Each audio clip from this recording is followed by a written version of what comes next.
Conversations and Opinions. Today we are going to be talking about the mind, body, and soul. And we have some guests with us. We have Quay, we have Michael, and we have Hakim, Kenyatta, and Zelda. Hi, everybody. Hi, guest. Hi. Peace. Thank you guys so much. He's ready to get started like last time. Yeah. He is ready. And I did my iPad so I won't be buffering. That's what I did too, Mike. But we want to thank everybody for joining us. Again, like I said, some of you guys are new and some have been on our show before, but we appreciate you guys joining us. And we're just going to open it up with some discussions about, we're talking about mental health, spiritual, the health of your body, your hair, everything. So we got a little bit of everything today. Shae, I know you have someone that you recently went to regarding your hair, and she gave you a whole lot of information, and she's joining us today. And by the way, Kenyatta, my son will be using your product shortly. All right, I'm excited. Yes, I went to my new hairdresser, Miss Kenyatta Nicole, and she was awesome. She gave me so much information just about all things health. So I was like, yo, you got to come on this episode and talk to us, teach us, school us. Thank you. Well, thank you for having me. I'm so honored. I love to do this type of stuff, and I just love to educate my clients, because a lot of times that we don't realize healthy hair starts from the inside.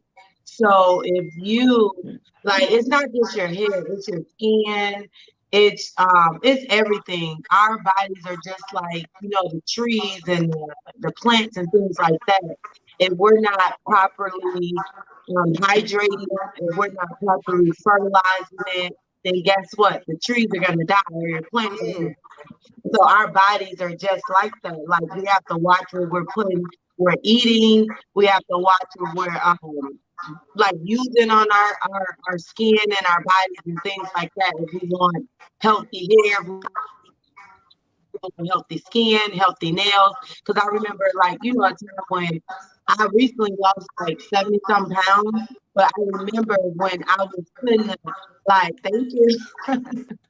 So when I was putting the things that I'm not supposed to eat in my body, on my skin, you can tell it was really bad, breaking out. Where my friends, they was like, girl, what's going on with you? I'm like, I'm doing stuff that I'm supposed to be doing.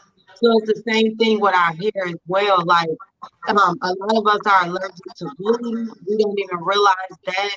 So if you're allergic to glue, it's going to show on your scalp, it's going to show on your skin. So we just have to be mindful of the things that we're putting in our body if we want overall health.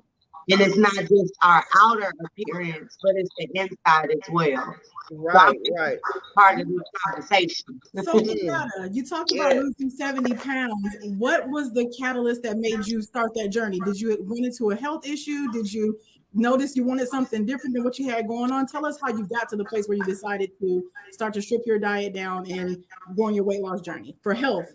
Yeah, so I have I guess all my life I have dealt with weight. As far as I can remember, I just remember going to my grandmama's house, and I'm from Chicago too. I know my neighbor tell me y'all from Chicago.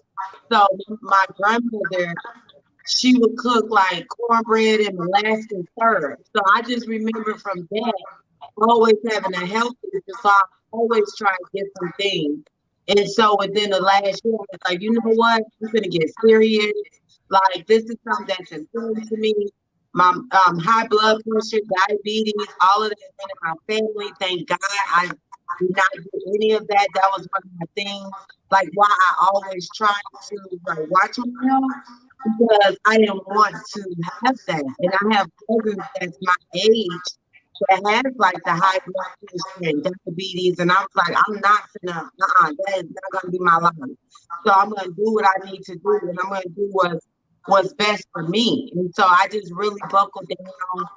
started keto, watching what I eat, exercising more, and just being like really self-conscious of the things that and I have my days, I ain't gonna lie, I have my days that I'm not as super strict, but I had to tell myself, like, if I want something different, I need to be the change and I need to do what I need to do in order to have different results. So I just really like buckle down and, did the necessary things that I had to do to get me to where I'm at right now.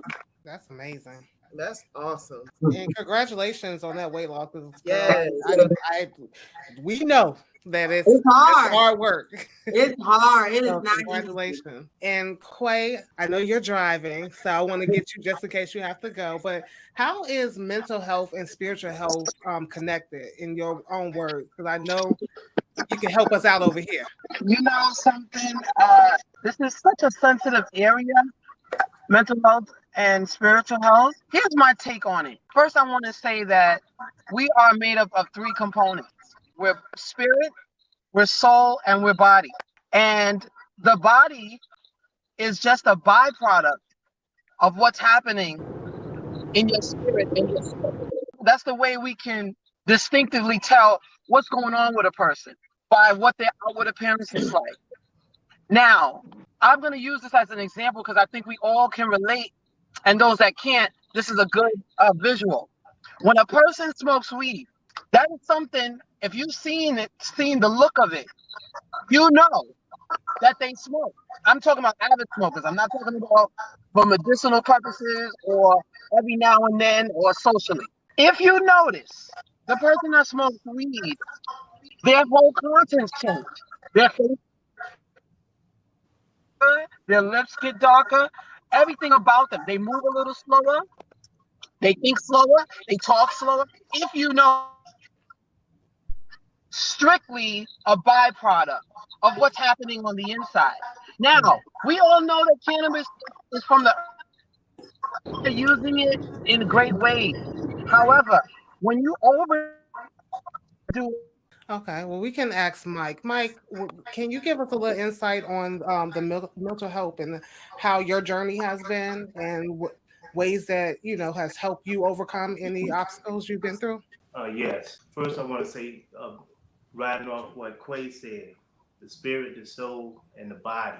If you know anything about psychology or the psyche, when you're dealing with the soul, psyche means soul also. So mind, body, and soul are all one. You can't have one without the other. And so mental health, there's this thing called psychosomatics. Whatever going on in your mind can cause an effect in your body. And so someone that suffers from a mental illness doesn't even know. I didn't even know I had a mental illness. I just thought, hey, this is me. And so once I got a diagnosis, then I knew what I was dealing with. And so once I got a diagnosis, I've been in what they call the mental ward twice with the military VA program. So I went into the mental ward and went through talking to therapists, seeing doctors, the medication and everything. But it was only after I realized, hey, I'm diagnosed with major depressive disorder, non-combative post-traumatic stress disorder from the military. Then me personally, I had a strong will and desire to make corrections to who I am as a person. I'm really into self-improvement. And so when I realized what was going on, I started studying my situation, my circumstance, my diagnosis. And one thing I learned when it comes to a mental illness, there's no such thing as a cure. You got to create coping skills. So I started learning my triggers. I started learning coping skills, place myself in the right environment, noticing when things starting to trigger me and getting out of there. So it's a constant thing where you have to constantly keep checking yourself. You got to constantly keep making sure you good on a mental, because like I said, whatever's going on in the mind going to affect you spiritually. I don't care how spiritual, what church, mosque, how much incense and sage or nothing you burn. If you're not focused here, or that is not worth it, because soon as, like, if I get depressed, Brother Hakim will call you. I call him like, yo, I need a rant. I need to get this out. So I got a strong support system, a strong support team, family, friends, and everything that I deal with. So when I'm faced with something, I'll give you a perfect example. I went to a meeting the other day, and while I was in the meeting, people started yelling across the room, and I'm going, it's time to go. So I had to get up and lead the meeting because I started feeling paranoid. So all symptoms and stuff started kicking in there. I was getting triggered. So I had to remove myself from that environment. And so I learned everything that triggers me, and so now I can go. I start feeling a certain way. Now it's time for me to do this. Time for me to set boundaries and everything. So once a person that suffers from a mental illness understand their diagnosis, what they're going through, and start learning and studying how to respond to situations, circumstances that trigger them. This is why on the last show I said if Will Smith had a mental illness, then we can't personally hold him accountable because we don't know what triggered him. And I seek therapy. Black men don't go to therapy, but I go to therapy. Sometimes I call my case manager up. Look, this is what happened. I need somebody to talk to. I text them. Look, call me tomorrow because I'm going through something. And so that's what we have to realize. Therapy ain't bad. It's something good to go to. It's having somebody that's educated in that field. We'll go to our homeboy and our homegirl, and they be like, you just crazy as hell. Girl, don't Right. So I have a question for Mike. Just like when we asked Kenyatta about what was the catalyst that pushed her to seek help or to start a new journey, what happened with you? You said in your words, you said you ended up in the mental ward twice. Did you check yourself in, or did somebody advise that you go? How did you get to the place where you knew that you needed to get somewhere for help? Something happened to me where I started hallucinating, hearing voices, to the point where my blood pressure was going so high that I was blanking out. My body was shut down.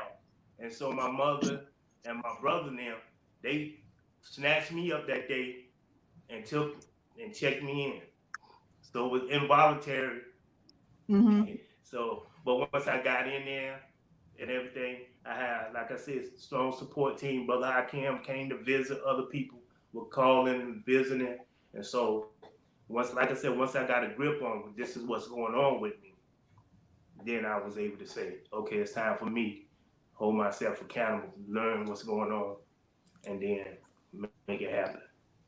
Thank you for sharing that. As just because not to be nosy, but just because other people listening may have similar things that your testimony may lead to somebody understanding what their next step could possibly be to seeking relief from something. So thank you for being so transparent and sharing your testimony. Thank you. Mm-hmm. Yeah. Thank you so much for that. Thank you for that. I do have a question, Mike. So you had support, right? You had support that actually landed you in a place where you got help.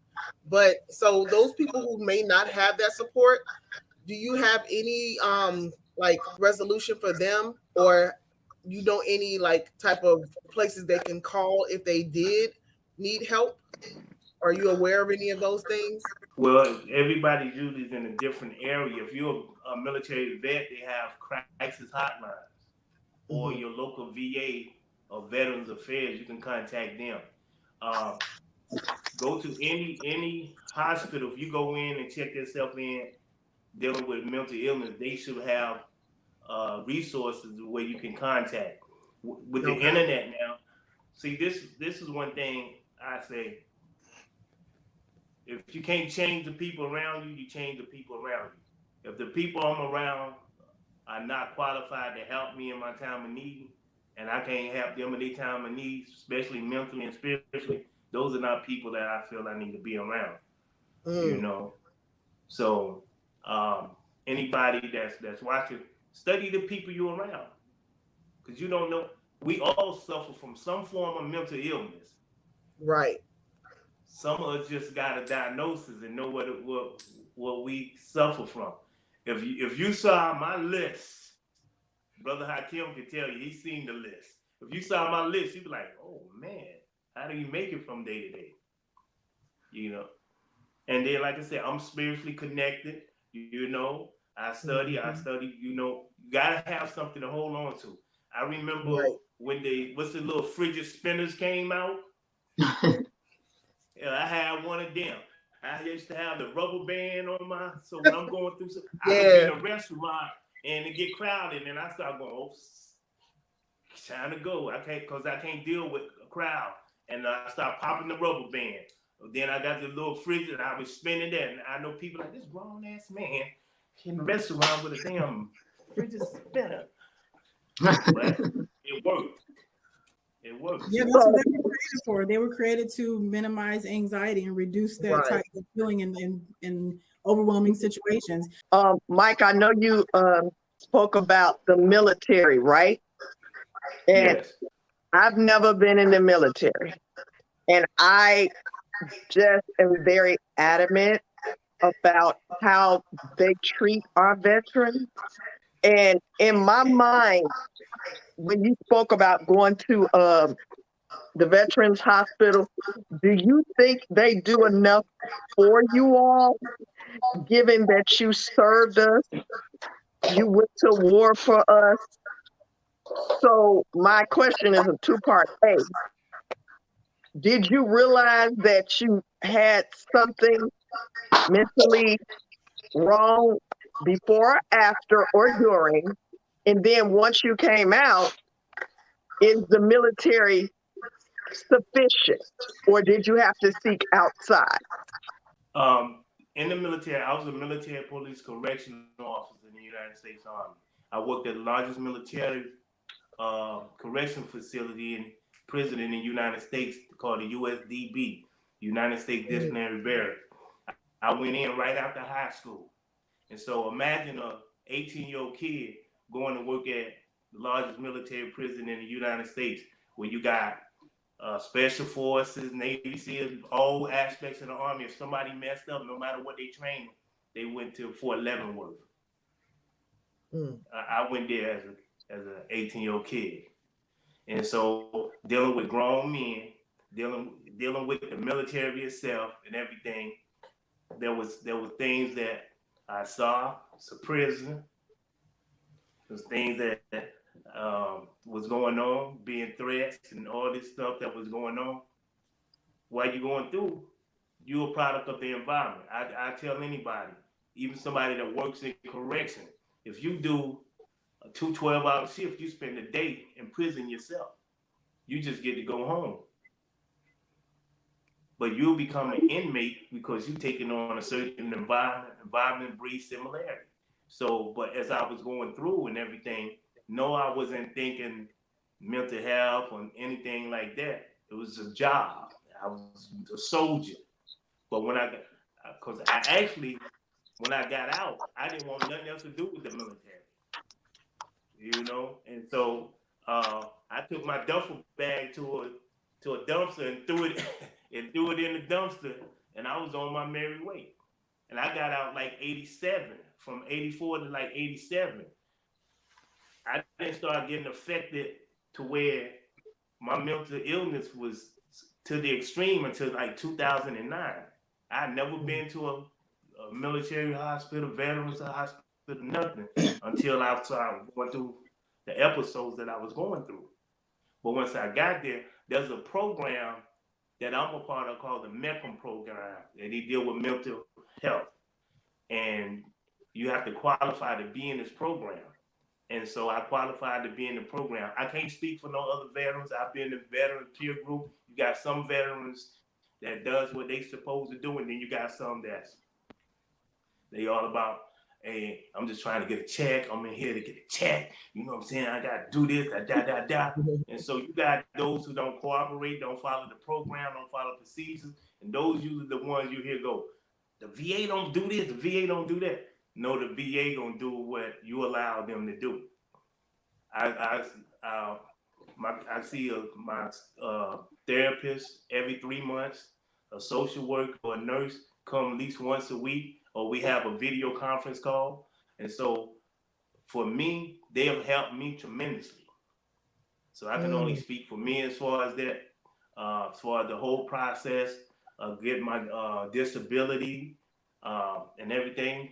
The company that I'm under called Melanin program. So any veterans, it's a program called the Melanin program. If you've been in the mental ward more than twice, you can contact them and they'll get you into the program. Matter of fact, I just talked to a mother of a young brother that's 30 years old that she had to force him into treatment, and I contact the Melanin program, and they gave me the information to send to the mother. And so now I told her to keep me posted on what's going on with the son, so it can be part of a peer group type thing. But a lot of times veterans don't talk to nobody but veterans when they're going through something. Thank you, Mike. I appreciate that. I just was curious. Thank and you again, so thank you for your service. If I've never said it, I'm saying it now. Thank you. Thank you. Yeah, thank you. And Zelda, just we've been talking about like the spiritual portion and mental. How does the medical field overall think about like the health in general? So just overall health. If you can just talk on that for us. Like I said before, this is a disclaimer that I am not in place of your doctor, your nurse, and what you already know. First of all, I think that most of the time, we as people of color, not just black people, don't trust so much in the health care. So we go to the doctor, we look for the help, and we don't basically do what the health has told us to do. I don't believe that anything that we do is necessarily the best from the doctor, but you have to be your own advocate. You have to research yourself. If you can't remember well because of white coat syndrome, anxiety, when you go in there, you should bring another set of ears so that they can hear. Because sometimes the doctors don't know anything. If you have more than one physician and each physician is not communicating with each other, you can get mixed medication. You don't have, every facility does not have all the services that you need. So sometimes you need to seek outside of what you already know. Sometimes it can be holistic, sometimes it can be naturopath, but you have to be your own advocate and know exactly what it is you're looking for from healthcare, because they're going to give you the bare minimum. So you just mentioned being your own advocate. How does one, if you don't feel like you know how to be your own advocate, how do you ask for help in that area? Are there caseworkers or case managers in place that can assist you on or advise you on how to be a better advocate for yourself? A lot of that depends on area where you're located. If you're in a poor area, there are more financial assistance, but not a lot of mental assistance. And that makes it very hard because all they're doing is helping you get all the stuff that you're being given without being actually getting the mental part of it that you need. So part of that means that you need to actually ask for the help yourself. A lot of people go into the doctor's office and whatever he says is the answer. Nobody ever just stands there and questions it. They don't say, well, this medication, what exactly is it doing for me? Medical literacy is very low in this country. You can have a master's degree and still don't know medical literacy. And you know that the blue pill is for this and the red pill is for that. But you don't truly understand or know what you're taking and why you're taking it, and won't ask the physician, because a lot of people believe that if you're educated enough, you should be able to know it, and you don't. And if you're not literate at all, you just take somebody else's word. So it's kind of hard to say how to advocate for yourself if you don't have help in the home first. Okay, that's really good to know. And I have just one other question on that subject. As people, like you said, people of color have issues trusting medical professionals, or even receiving medication. Sometimes we get prescribed something and we leave and say, "Oh, I don't know. I don't know what they gave me. I'm not taking that mess," or something like that. How do we, as people, approach our medical professionals without being offensive, when we have questions? Because I know multiple people experience feeling like their doctor is treating them with kind of like the in and out, like, okay, I got to get to the next room. Here's your stuff. Keep it moving. All right, I got to go. How do we, as people, advocate for ourselves without frustrating the medical professionals that are working with us? Or how do we effectively seek a second opinion, and respectfully seek a second opinion without throwing our course of action off track? Some of the things that you can do, and one of the biggest people that can help with medicine is the pharmacist. Many times you can go into the pharmacy and the pharmacist will say, "Do you have any questions?" And people will say no and walk away. That's not the right thing to do, number one. Number two, how you would advocate for yourself is, instead of and what a lot of us do, you start taking the medication, it doesn't work for you, you get sick, you get start throwing up, you have a rash, and instead of calling the physician back, they'll just stop taking it because they already don't even know why they're taking it in the beginning. So that's a hard place. And if you don't have a resource in the physician's office that you can go to and make yourself comfortable with, because a lot of people go to different doctors for different things, and that makes it also very hard. It used to be you went to one doctor and he took care of everything.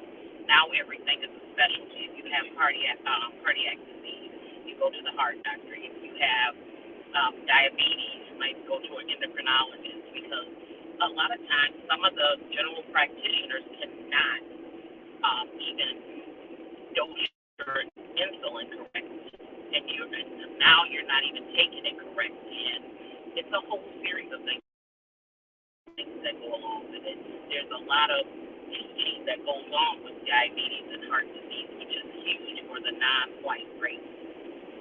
Thank you for sharing that. I know we all appreciate that, because we can pass that information along to ourselves and people in our network. So thank you for that. Yes, good information. Thank you. Yeah, I brought everybody.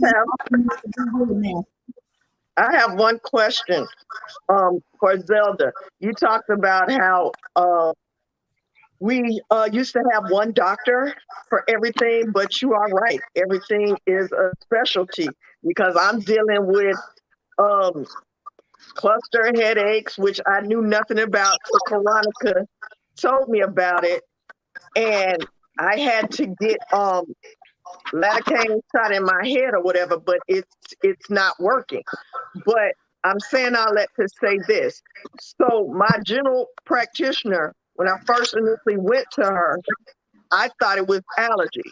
So in the medical field, are there not doctors who are all around doctors, or it's just the way the health industry is now? Everything is a specialty.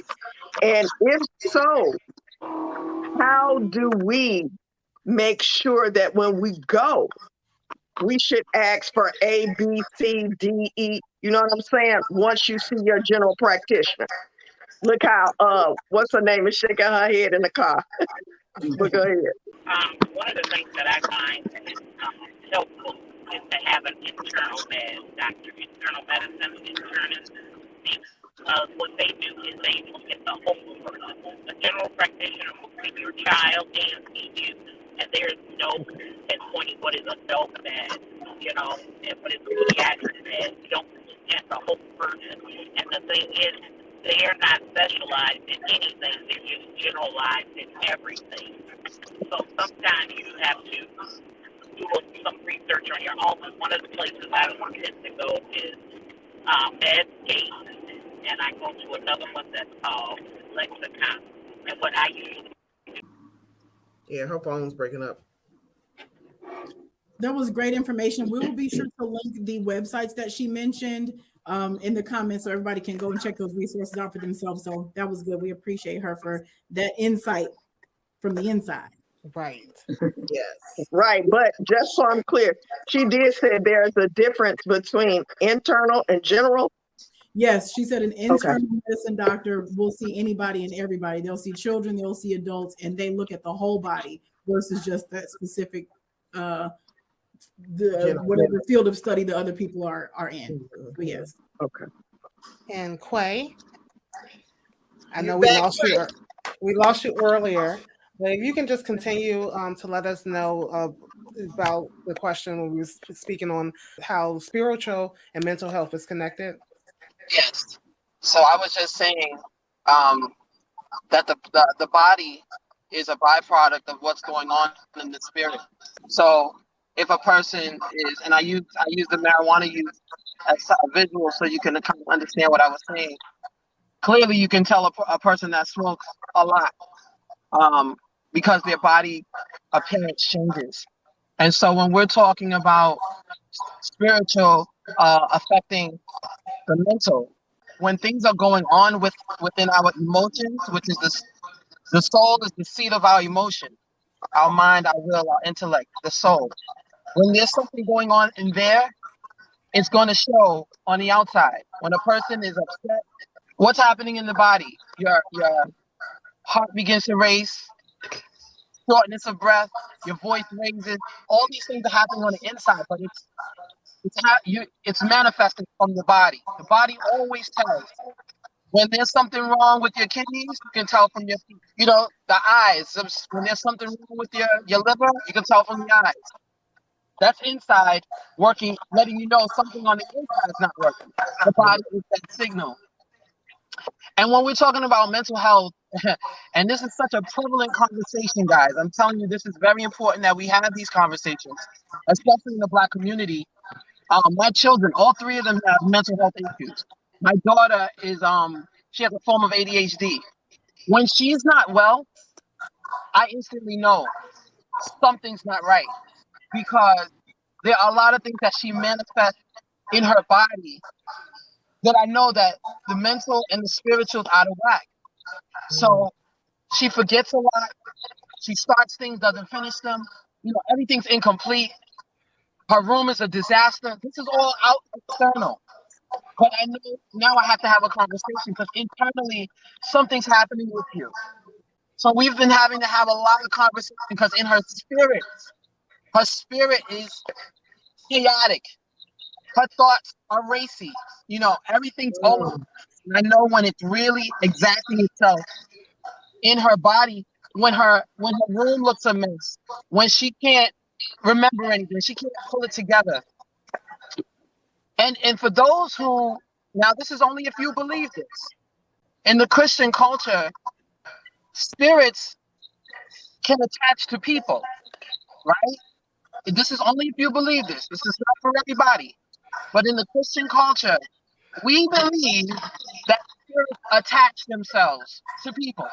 So when that happens, and that can happen, either you can open the doorway to a spirit attaching itself to you, or it can happen through the bloodline. It can happen through in utero, pregnancy. Spirits attach themselves.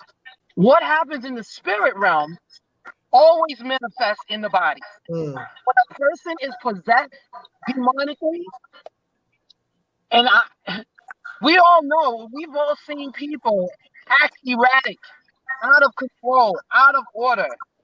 That's that spirit manifesting physically, mentally. Those two, they kind of go hand in hand. And I know the brother right there, he was talking about, was it bipolar disorder? Was it bipolar? I couldn't hear Mike. Was he talking about bipolar? No, major depression, post-traumatic, non-combative post-traumatic stress disorder. Okay, got it.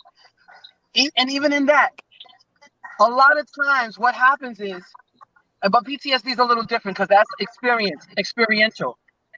But a lot of times what happens is, I asked God when I prayed, I said, God, how does a person who's a baby manifest a spirit, and they're so young. Like, how could they have opened themselves up to something? They don't know anything. They're little kids. You know, they're young. And my answer from him was, it was passed through the mother. So when you think about having a life with a person, whatever is in you, once you have a baby, and I know many people really understand this personally, but when you have a baby, whatever's in you passes to them. Spirit, blood, all of that are transferences of you. It's spirit. It's not something you can touch. It's not tangible. But it is a very real and evident power. Then you wonder why when kids get a little older, they start doing things you used to do when you were kids, and they weren't there. They don't know that you used to lick the walls, but they're doing it. That's because that stuff is transferred. The spirit of a person is transferred to another person. When we're talking about mental health, especially like schizophrenia,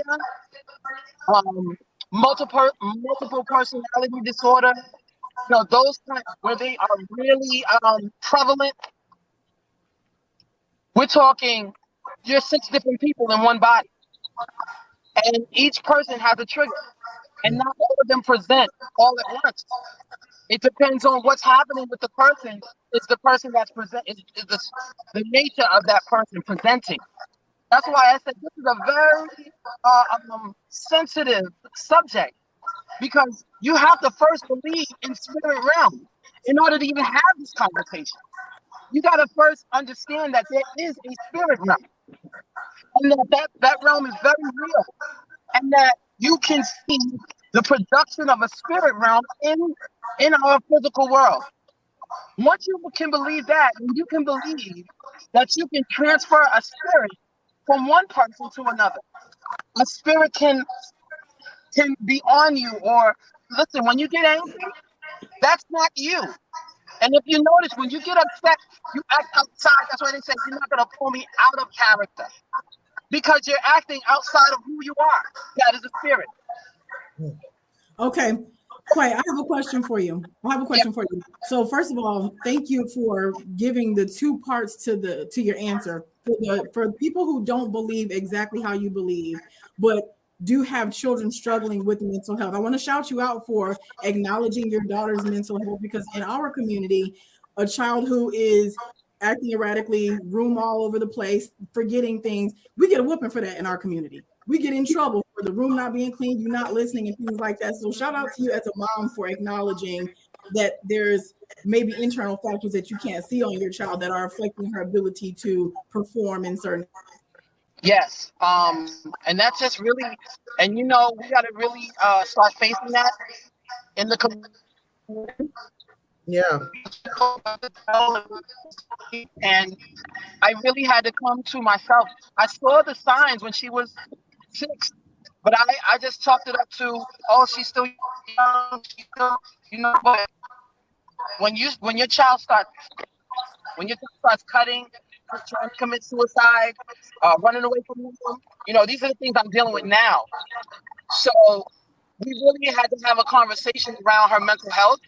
And even with God, even if you don't believe in God, if you do believe in God, you still have to deal with this very real thing in whatever way you can, whether it's or medication, or, you know, for us Black people, a beating, I don't know, whatever way, whatever resource you can, you need to use it, because this is a very real situation.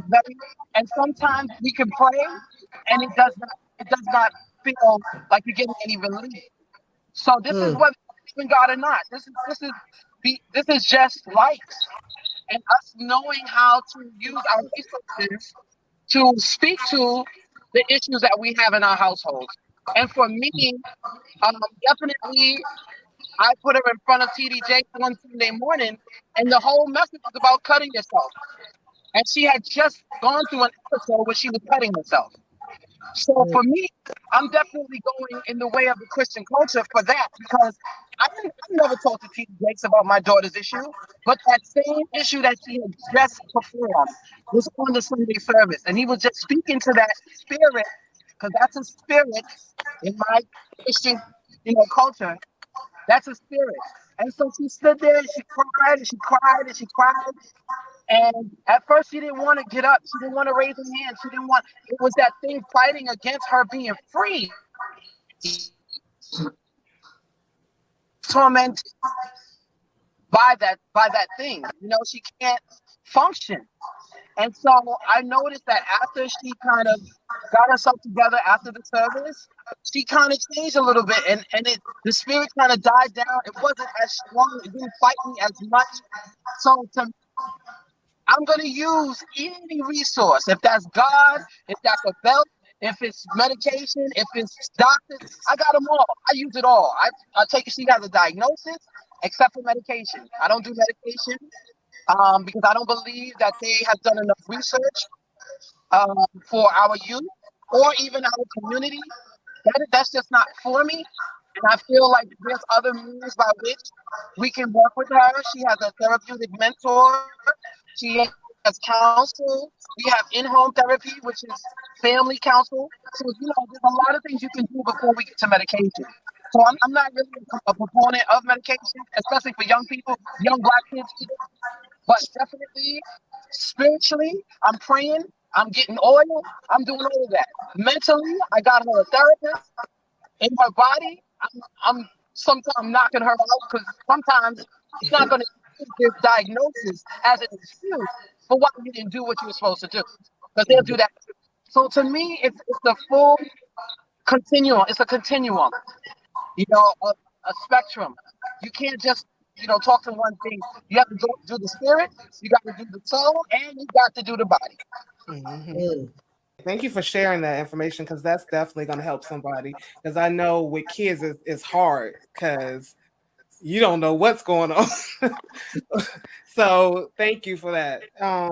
And Hakim, can you help us out here with the body, the full body? How can we fix that? Okay. Basically, you have to change what you've been taught as far as what you put into the body. You have to look at the body as a temple. Just piggybacking off of what everyone has already spoken on as far as the mental aspect and the spiritual aspect, and then you add in the temple into that, meaning the body.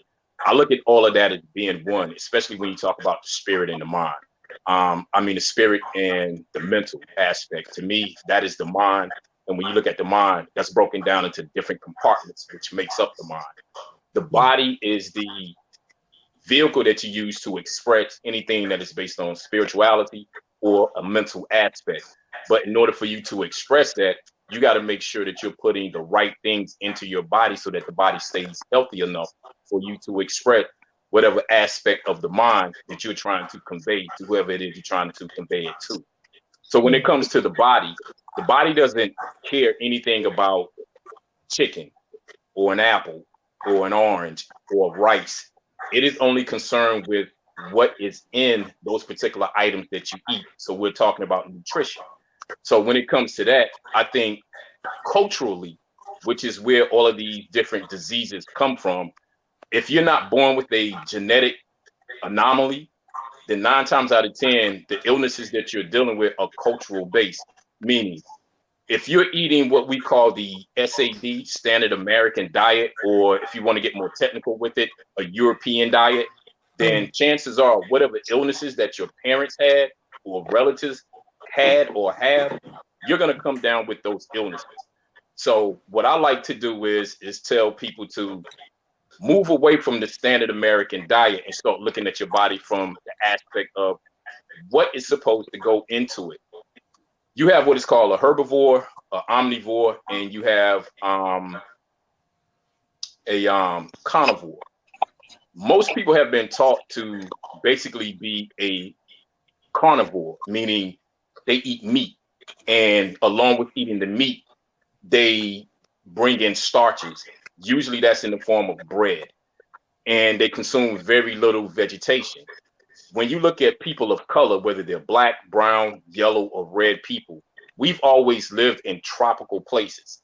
So when you look at that aspect of where we lived, there was food that was growing out of the ground, growing from bushes, growing off of trees, to where if you live in Florida, you can pretty much go outside. If you want a coconut, you can pretty much go to a coconut tree, pick it off the tree, take it in your house, break it open, eat the coconut meat, or drink the juice that is in the coconut.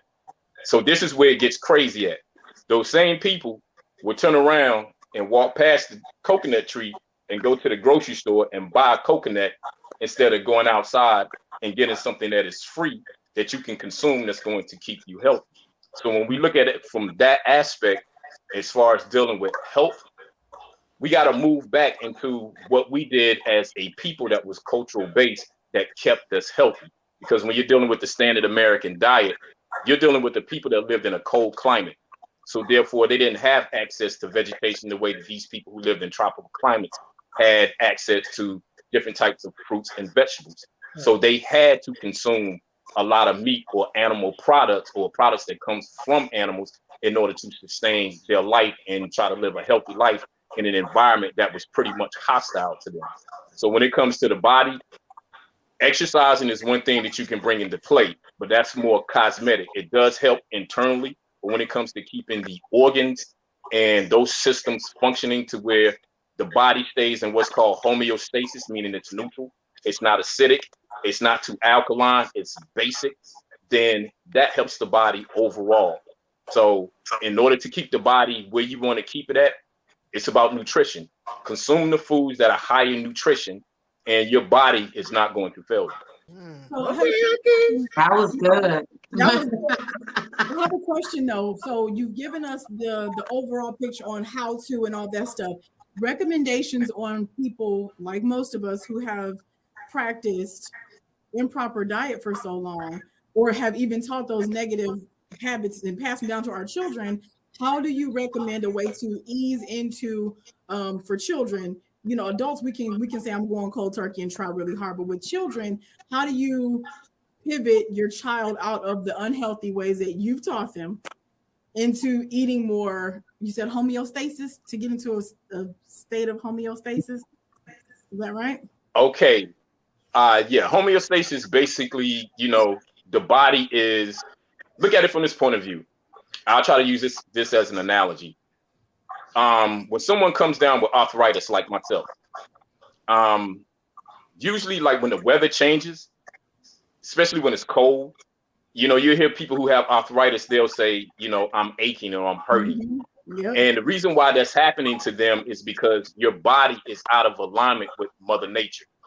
Meaning, as the seasons change, you go through changes. But if your body is in what is called homeostasis, where everything is in balance, then you're in balance with Mother Nature. So you have something that is called the barometer, which deals with the pressure in the air. So when that pressure changes in the atmosphere based on the seasons, then that also causes a change in your body, which is called inflammation, which causes the pain or problem in the body, or which can lead to a disease state. So when it comes to your children, as far as getting them to become more acclimated with what we're trying to push them into as far as homeostasis by way of a diet, you have to introduce those foods to them in a manner to where they don't know what that is. So for instance, if let's say I wanted to do a vegan lasagna and I wanted to make it gluten-free, don't tell them that it's a vegan lasagna. Prepare it, make it look like it's the same stuff that they've been eating. Let them eat it and sit back and watch their reaction. If their reaction is, oh, mama, this is good, it's tasty, blah, blah, blah, then you hit them and be like, well, you know what you just ate was not based on what I usually cook. But if you tell them, well, we're just going to do some plant-based stuff, and this is what grown-ups, you know, they're going to frown up because they automatically think that it's not going to be good. Yep. And in some cases, some vegan meals are not good, but that's just like if you're eating a carnivorous diet. It depends on the person who's preparing the food. There's some things that are good, there's some things that are not good. But since we're dealing with the whole mental aspect of it, then you got to trick them into eating something that they think is not good that tastes good and is also good for the body. So that's just like with my daughter. We started her off as a vegan. And, you know, me and Monyettaj we talked about this, you know, and I'm wrestling with this now. And when she goes with her mom's side of the family, you know, they want to sneak stuff into where now she likes candy, she's eating meat, and that's not the way that I wanted her to go, because my thing was I'm trying to break that cycle of dealing with diseases that are preventable diseases that we end up getting because we eat food because it tastes good, not because it's nutritionist for us or on a nutritional level to keep the body healthy. So when you're dealing with your kids, you basically want to trick them into eating this food, and then as they become acclimated to it, then you can begin to open up to them about, okay, well, this is the path that we're going down to try to keep you healthy. So lovingly roll the children into. So Yeah, pretty much. I want to switch back to adulthood because you hit home when you talked about inflammation, Hakeem, because I currently was told I have inflammation in my neck, in my head. So my question to you is, what are some of the things that you've eaten or you transitioned to try to make sure you don't have inflammation? Because from my research, if your body is too acidic, what else? That's what causes you to be cyclical. But if you are whichever one of them words, you know what I'm talking about because you said it. If you're that, what do you do, or what is your suggestion to at least try to remove the inflammation from your body? Okay, on a food level, what you want to start doing is stop eating foods that are high in acidity. And that's basically any meat that you eat, that's going to produce an acid state in your system. Okay. Another thing that you can do is when we're dealing with supplements, then you want to start dealing with that. When it comes to food, you're not going to get everything that you need as far as, you know, on a nutritional level from what you eat. That's why they tell you to eat a variety of things, because certain things may have this, but it may not have, you know, everything that you need in it. So you want to change your diet, number one. Number two, you want to start supplementing so that what you're not getting from your food base, you're going to get it from supplementation. But the ultimate thing, which to me trumps the two that I just said, go to your doctor and get blood work done. Once you get that blood work done, then you're going to get a copy of that. And I'm going to just basically give it to you the way that I did it. When I got sick 10 years ago, I had to go back into the things that I was taught when I was a kid. My father was a histopathologist. And so I used to sit in his lab and watch him work. When I got sick, I went back to that. And so one thing that I learned in my travels as far as dealing with this, when I go to the doctor, number one, I'm not going to be an idiot. When I go in there, I understand the language because I study the language. So I know what I'm dealing with when they're throwing out these terms. Number two, I'm going to get a printout of the blood work that they've done on me as far as my levels are concerned. So when you look at those levels, that gives you a blueprint as far as how you need to go about correcting the things that are going on in your body. Let's say if you have high blood pressure, then there are supplements that you can get that's going to target that. There are foods that you can eat that is going to target that. So that's the way that I went about doing it. And then on top of that, I went out and I bought a 5-subject notebook. And in each section, I will have a section for holistic practitioners or doctors or scientists that I follow that deal with the body aspect. Then I have another section that deals with vitamins and minerals, to where I'll look up, let's say like vitamin D. What is it? What does it do? How does it help with the body? And then I have a section for biology, which just deals with the total physiology of the human body. And then I have a section that is just a journal, which allows me to chart how I'm feeling, or if maybe one day I got sick, well, what was it? What caused it? That way I have a blueprint so that if it happens again, I can refer back to my notes, know exactly what it is, and know what I need to do to correct that aspect of my health. So those are the three things that you can do as far as minimizing your inflammatory responses as it pertains to your food. It's going to be changing your diet, supplementation, and then knowing as much as you need to know about what is going on in you internally. And that's going to be based off of, you know, you going back to get the records as far as them checking your health and seeing what's going on with your body internally as it pertains to your blood.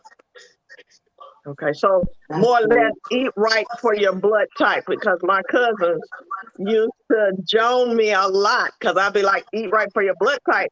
But then that was a mashup of what you said about the different types, because my blood type is O, and if you're O blood type, you crave meat, beef, you crave wild game as well. So it's just a mix, and I guess we have to find a balance. Okay, well let me piggyback on what you just said, because I hear that all the time where people are like, they crave meat. Okay, so let's look at it from this aspect. You say you crave meat, right? Mm-hmm. Okay, yes. Are you sure about that? Okay. Not really, because I transitioned, and what I can't honestly say is when I took meat out of my diet for 30 days, and I was doing all fruits, vegetables, and only salmon. This what I've got dealing with right now didn't happen. But I also travel a lot for work. So, and I was cooking my own food. So I think I know where it came from. Now I just got to transition back. So go ahead, sir. Okay, now I hear this all the time with people telling me that they crave meat or they like the taste of meat. And the reality of that is, one, you don't know what meat really tastes like because you season it. But when you season your food, you're not necessarily seasoning your food with meat. You're seasoning your food with plants. So when you eat that, when you smell that aroma, it's not the meat that you're smelling, and it's not the meat that you're tasting. You're tasting plants. And that aroma that you're smelling is based off of a plant. So you're not craving meat, you're craving that taste which comes from a plant. So in all actuality, you're craving plants. Another analogy that I like to use is, what is KFC famous for? Chicken. Spices. They sell spices. What is it? 11 spices, 27 spices. Thank you. Yeah. Thank you. They are famous for 11 herbs and spices, not chicken. Okay. It doesn't matter if it's rotisserie chicken. It doesn't matter if it's crunchy, crispy chicken. Whatever term you want to put on it, they're not famous for that. They're famous for 11 herbs and spices. Why? Because the smell and the taste. But what gives it that? It's a plant. So why not move the middleman out the way and just go straight to the source? When it deals with your blood type. You preaching, I gotta pass the plate. Everybody got to go ahead. Well, when you're dealing with everything that we're talking about, even on a mental level, everything is dealing with nutrition. For instance, when Mike was talking about the things that he was going through on a mental level, and when the sister was talking about the things that she was going through on a spiritual level, one thing that we haven't been taught is how vitamin D works in the body. We've been taught that vitamin D is a substance or a vitamin that we can take that keeps your bones healthy and keeps your bones strong. That is true to a certain aspect, but vitamin D is not even a vitamin, it's a hormone. And if you know anything about hormones, hormones are what are known as chemical messengers that secrete messages in the body that goes out to different systems of the body to tell those systems to either stay on or they get turned off depending on if your vitamin D levels are low. But they also deal with your mental aspect, your spiritual aspect, because all of these things are connected. But with Black people, we've been taught not to go out into the sunlight. So 9 times out of 10, if you're working, you spend 8, 9, 10, 12 hours inside of a building. When you get off, you're not trying to go outside and sunbathe. You're going home, you got to take care of family, you got to take care of kids, or you're probably getting ready to go to bed and get ready to do this thing all over again the next day. So your vitamin D levels begin to deplete to the point where all of these systems that vitamin D controls, because it controls about 2,000 different gene expressions within the human body. They get shut off. That deals with your mind. So if you have low vitamin D levels, you can get Alzheimer's, you can come down with dementia, you can get 3 forms of cancer, which is colorectal cancer, breast cancer, prostate cancer. You can get multiple sclerosis. You can get what was the the nervous system disease that Michael J. Fox was dealing with? Oh, Parkinson's. Muhammad Ali had Parkinson's disease. But there's a whole host of things that comes from having low vitamin D level. And the reason why I brought that up is because scientists are now saying that the further you live away from the equator, the higher your chances are of having some type of mental disorder, heart disease, cancers. All of these things are based on just that one hormone alone, let alone all of the other things that we're dealing with as far as having deficiencies, as far as the other vitamins and minerals are concerned. So that's why I'm always advocating you got to go back to your roots. What are your roots? Our roots are based on the way our people used to live. And if some of y'all are like me, think about some of your ancestors, like your grandmothers or your great-grandmothers or grandfathers. They didn't go to the doctor when they came down with illnesses. They went in the backyard and they dug stuff up. They cut stuff off of trees and they were healthier then. You didn't start getting sick until you started eating what was called the standard American diet and going to see these quack ass doctors that we go and see. When it comes to health, someone said earlier that you got a specialist for everything. You got people who specialize in so-called the heart or the lungs or the kidneys, and they don't know a damn thing. When it comes to science, you don't specialize in one particular thing. That's why you deal with holistic health. It deals with the mind. It deals with the spirit. It deals with the body. Why? Because whatever you do to your body is going to be based off of a mental and spiritual aspect. So if your body is fucked up, your brain, your mind, your spirit is messed up. Because the body does the bidding of the mind and the spirit. And then where we mess up at is, we think we know more than the body. The body is sending you signals, letting you know, I don't like what you put in me. So you might throw up. I got a pain here. You ignore it because it doesn't stop you from doing what you need to do. You can still go on with your daily activities. But your body is like, look, you need to pay attention to this. But you override that. So then it'll get to the point where your body's like, okay, fool, you don't want to listen to me. I know what I'm getting ready to do. I'm getting ready to expel you from this temple and then you die.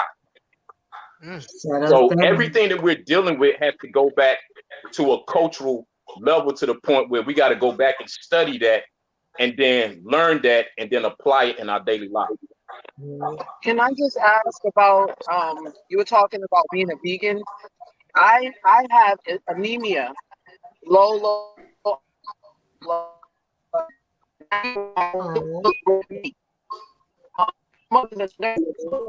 That when you eat meat, it is iron in your body. For somebody like me who doesn't always have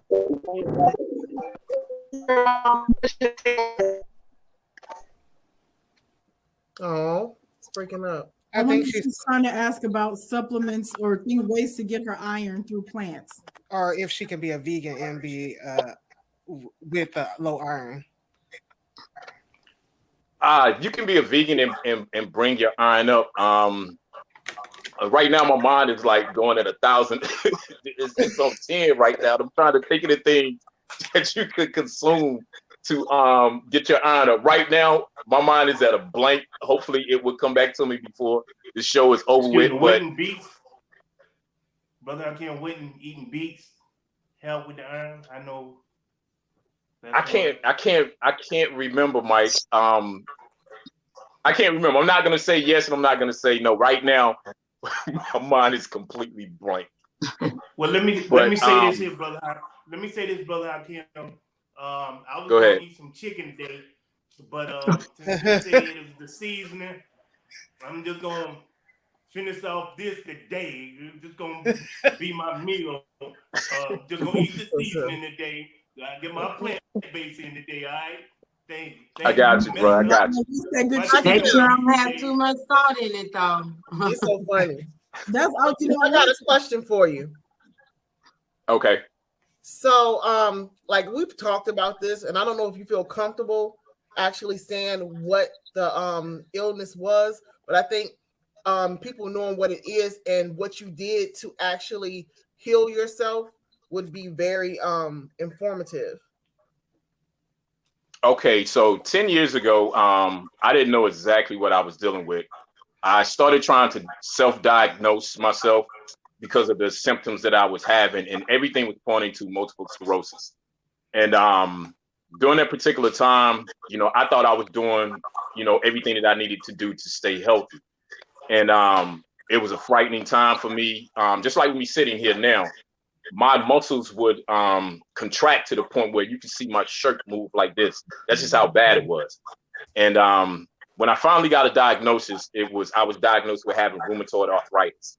And what I did to begin to cure myself or reverse certain things that I was dealing with, I changed my diet. I tried going vegan back in the 90s, but I didn't know exactly what I was doing. What I mean by that was, it's not, you're eating plants, but you're not just eating green leafy vegetables and things of that nature. You're eating green leafy vegetables.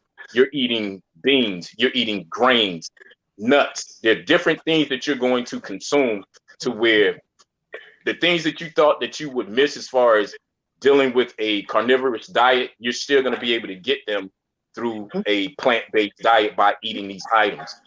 And I began to supplement.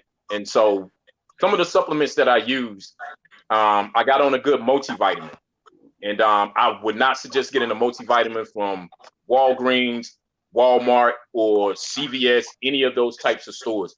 You want to go to a Whole Food store and get your supplements, especially if you're dealing with a multivitamin. So I got a multivitamin. I got a omega-3 fatty acid in the form of algae. I also got a joint supplement that has glucosamine in it and chondroitin. I started supplementing with vitamin D3, and I also got a probiotic and a digestive enzyme. And those two things are more important than all of the other things that I stated, because one of the most overlooked organs in the body is the stomach or your gut. So in order for you to keep those systems healthy, your body has to break that down, and it has to be broken down into a manner to where the body can extract those things and then send those things out to those systems that are designed to keep you healthy. So once I started doing that, I started seeing changes in my body to the point where my vitamin D levels were back to normal, because my vitamin D levels went down to like 17 points, and that's dangerously low. Your vitamin D levels are supposed to be anywhere from 70 to 100 nanomoles. More preferably, probably about 70 or 80. And that's pretty much what I did. And I kept going to the gym. I kept working out. And slowly, it took me about 10 years, but I slowly got myself back on point. Right now, I'm working on trying to get my gut health under control, because that was one thing that I was dealing with, and I didn't quite know what it was.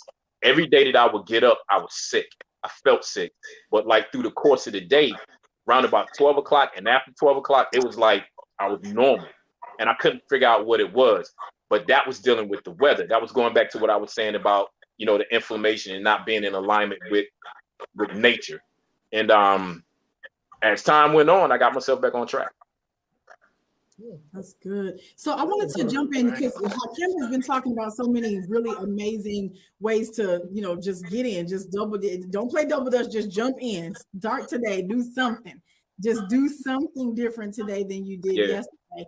So I wanted to jump back to Kenyatta, because losing that 70 pounds, I know there were lots of milestones along the way. So did you feel more energy after 2 weeks? Did you feel your skin, showing better elasticity after a month? Did you feel your skin was popping, and like, tell me about the things that progressed along the way. A lot of people want to lose weight for cosmetic reasons, but when you're doing it without trying to fit into a swimsuit or something, I think you start to notice the other benefits too, instead of just looking at your waist size or what the scale says. What are the other things you saw? For me, it was my skin. I was super happy. Like, I'm still dealing with some stuff because the old blemishes, what I did. But I was really happy, like with my face, like I don't have the breakouts. Of course, the clothes, like being able to shop anywhere I wanted to shop at now. So those are like some of the incentives for me. So I just felt better because for me it was like I finally accomplished something that I have struggled with my whole life. So it was just like a big accomplishment for me. And me just doing that kind of opened. I want to go back to what some of the things all of y'all was talking about with getting a therapist, talking to somebody, because we don't realize a lot of things. Like when I first talked to my spiritual person that I'm talking to right now, and I've been dealing with her for 2 weeks now. And the first thing she said to me was like, "You're dealing with some stuff like from your childhood." And me, I'm like, I'm not dealing with anything from my childhood. What are you talking about? And so by dealing with her and kind of thinking on it, I was like, wow, I really am dealing with some things from my past. And so it is really important to get a therapist because we don't realize how a lot of things that when we were kids, how that affect us as an adult and why we can't do some of the things that we want to do because we're holding on to this stuff. Yeah. And so for me, I like even just dealing with that, it just opened up so many doors of, oh wow, that's why I was the way I am because of this. But I try to like put those things to the back of my mind because a lot of people try to let that hinder them on doing stuff. And try to like, oh, I'm the way I'm like I'm this way because of that. So I put that out of my mind, but not knowing that I needed to deal with those issues, and I'm still dealing with those issues. And that's what was stopping me, if that makes sense. Like, yeah. There are a couple of new weight loss. You know, there's always a diet out there that somebody's there's an app, the Noom app, where they can talk about the psychology behind weight gain or weight issues. And the commercials have me cracking up because it's literally one guy's like, oh, I was taught to finish my plate as a child. Yeah. And instead of stopping when your body feels satisfied, most people in communities, brown communities, are taught to finish that plate. You don't waste any food around here. You know, people pay for this stuff. You're not going to waste this money. Yeah. You're going to eat everything on your plate, and you know, you get in trouble for not eating everything off of your plate. So we do have things that have chased us down into adulthood from our childhood. Yeah. My cousins on here know that my mother, you could not take a drink of water. You couldn't have Shay's laughing because she knows my mom would sit whatever the drink was in the middle of the table. You could not touch. She don't care if you were eating a thick biscuit from Popeyes that was going to choke you out. You could not have hard times. It was hard times. Yes, you could not until you're done with the food, and it's like, oh. So as an adult, when I hear people say, oh, drink a glass of water first, and then you won't eat as much, I'm like, no, I'm gonna get in trouble if I take it. Yeah. I'm 41 years old. I'm grown. I can do what I want to, but I'm still conditioned. Right. I do that right now at 55. I promise you. I don't drink anything. And it's funny that you brought up drinking because Kenyatta and Hakim, my question to both of you, you talk about the change and the transition of diets, this and that, but neither one of you said anything about your water intake. And I know that we're 90% water. Okay, Queen, you want to take that one or you want me to get it? Because I got two things I need to say. Okay, so I do drink. Over the years of all the diets I've tried, that was one thing that I have stuck with drinking the water. But with this journey, I have had to do where I have to either drink my water first. You don't drink it at the same time as you eat. Either you're going to drink it first or you drink it after. So it's being mindful. Like all of this stuff is because we're trying to untrain our mind for all the things that we have learned. So now it's just being conscious and mindful. Like, okay, let me drink my water before, then I'll start eating. Let me drink water after. So that's how I get my water in. But that is one of the things that have stuck with me. To where if I'm going out to a restaurant, I'm drinking water. So I don't even really drink. Only real thing that I drink is alcohol. So I'm just being real. But I don't do that all the time.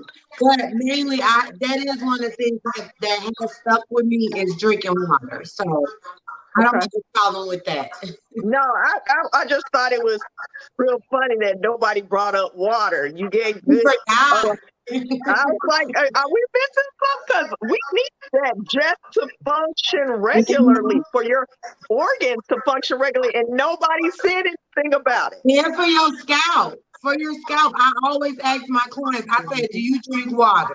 If they tell me no, I can tell because you see the flakes on that, you see the dry spots, you can tell that they're not drinking water. Right. Okay, and to brother, piggyback on what that, you got? Okay, to piggyback on that, first let me answer the question as far as the iron is concerned. One of the things that you can take that will keep your iron levels where they need to be or to increase your iron levels is Moringa. And that's a herb that you can buy in a plant form, or you can get it in a powder form.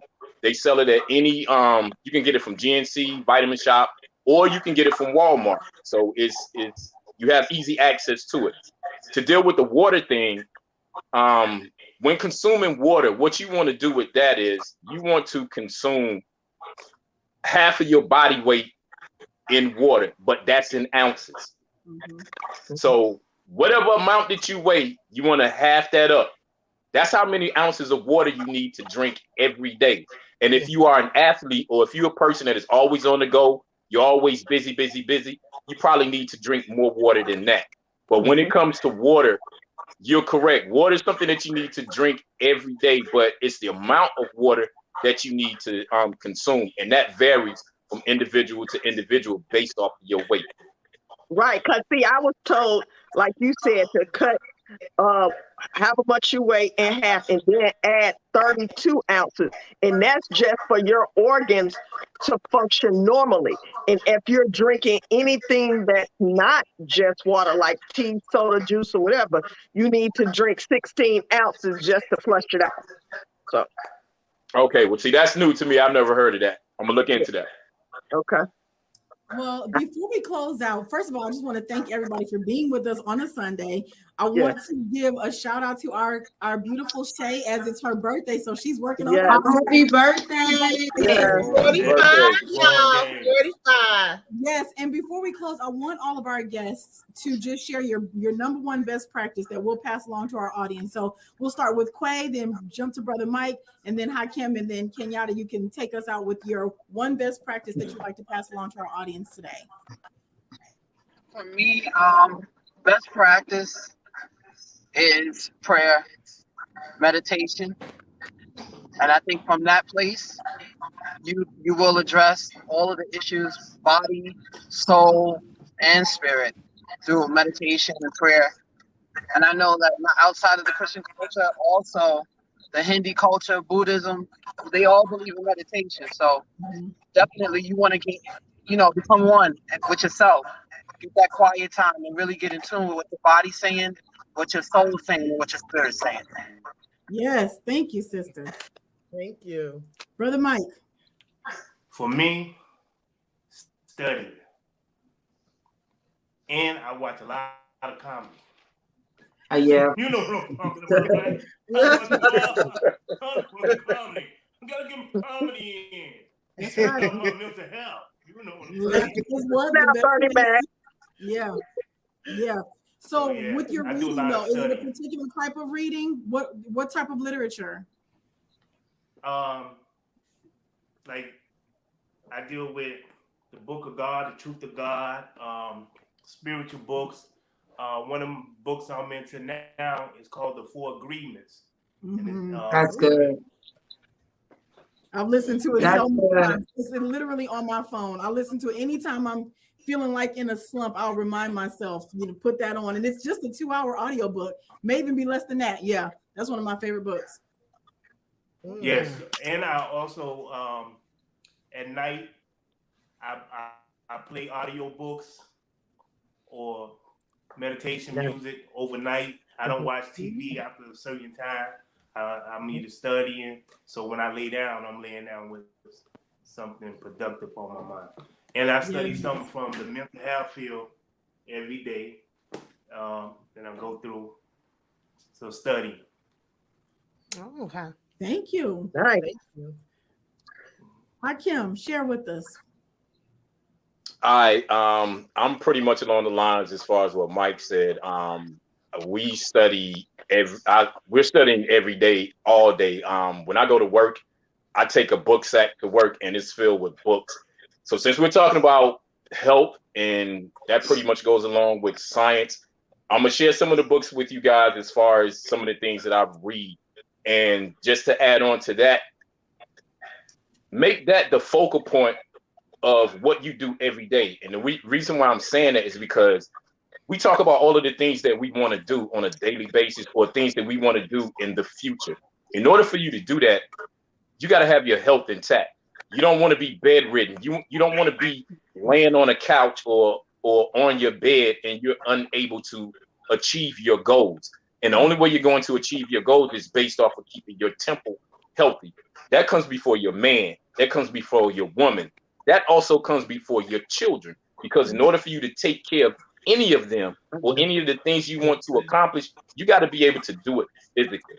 And if you neglect self, then all of the things that you want to accomplish, you're not going to be able to achieve those things in life as your life goes on. So one of the books that I read or that I'm reading now is this book right here. It's called Alkaline Herbal Medicine. Another book that I have is called Melanin, A Key to Freedom, which you can find this documentary on YouTube. And there's a scientist who was talking about how melanin is beyond just skin color or skin tone and all of the beautiful benefits that it offers us as Black people, because we have the highest melanin centers in the brain and throughout the body. And to take that even further, when Jack Kirby and Stan Lee did the X-Men, that whole show was based off of Black people. Professor X was Martin Luther King and Magneto was Malcolm X. But all of those powers that these people had, that was based on us. So to take that even further, you have another book by Harriet Washington called Medical Apartheid. Another book, which we talked about, The Healthy Gut, which is an organ that gets overlooked. That's another book that I'm reading. Then I have my biology book from college. Wow. And last but not least, you have anatomy, physiology, and disease. So immerse yourself into your health, because when you go to a doctor, you don't want to go to see someone and you just met this individual in 5 minutes, they know more about your body than you do. That's bad on your part. You're supposed to know more about your body than anyone. So that's what I will leave you all with, and with anyone who's watching this video. Know about yourself. When I met Brother Mike, they taught me that the ultimate goal was to know thyself. And as I've been taught, those were some of the things that they talked about in African culture, especially in Egypt. So that's the whole goal, is to know thyself. Know yourself from a spiritual aspect, a mental aspect, and a physical aspect. And if you can master all three of those things, then you'll be good. That's right. That's right. That's good. I'm gonna share a fun fact with you. I don't know where you live. You don't have to say it on this public podcast. However, if you're ever in Atlanta, in Little 5 Points, there's a mural of the X-Men tribute to Malcolm and Martin, where Martin is on one side and Malcolm's on another side. So they have one on the a huge one on the side of the building, and it's so dope. It literally is showing our Black leadership in those positions as superheroes. So, yep, that's fantastic. So, Kenyatta. So I'm gonna say, the first thing I wrote in Hakeem, he said it, is put yourself first. We have to put ourselves first, and that's like as women, mothers, wives, all of that stuff. We always kind of put everybody else first, but you have to put yourself first. Like that's what anything you do. And then another one is what I like to do is in the morning time before as I'm getting dressed, I do my I am information. So, go on YouTube, look up and talk I am, do your affirmation, your meditation, all of that is so important. read books. So you just want to invest in yourself, like really invest in yourself. You control your destiny. You control, the outcome of your life. So in order for you to get all of that back, you have to pour into yourself. And if you don't know what to do, if you don't like to read, just go on YouTube and start looking up audio books, start listening to things to help get your mind there. And it's going to help. I'm telling them, I am affirmations, those things changed my life. Like, it rid me of people that did not need to be in my life, friends that I thought they was going to be my friends forever, because I started doing those I am affirmations and I started putting myself first. Like, we were taught the wrong thing of being selfish. That's the wrong thing.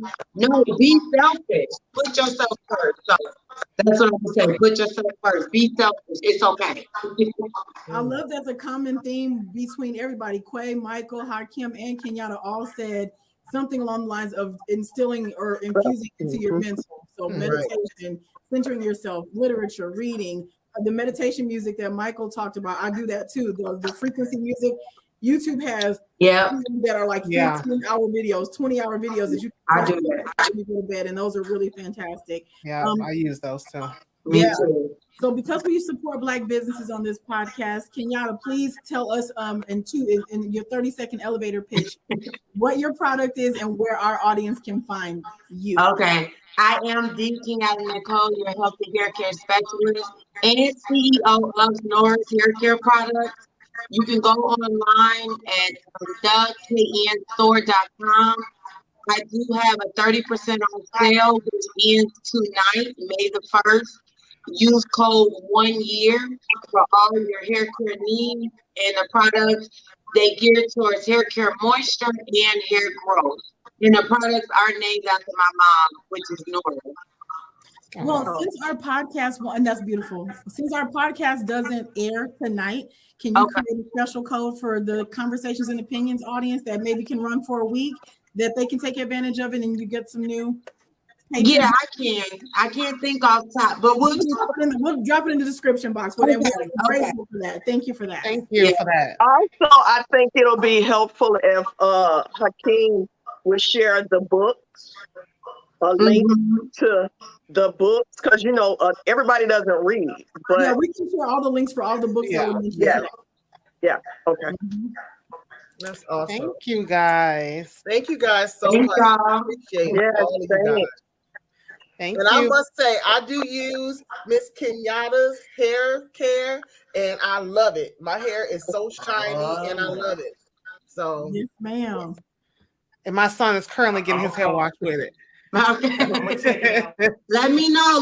We need some reviews.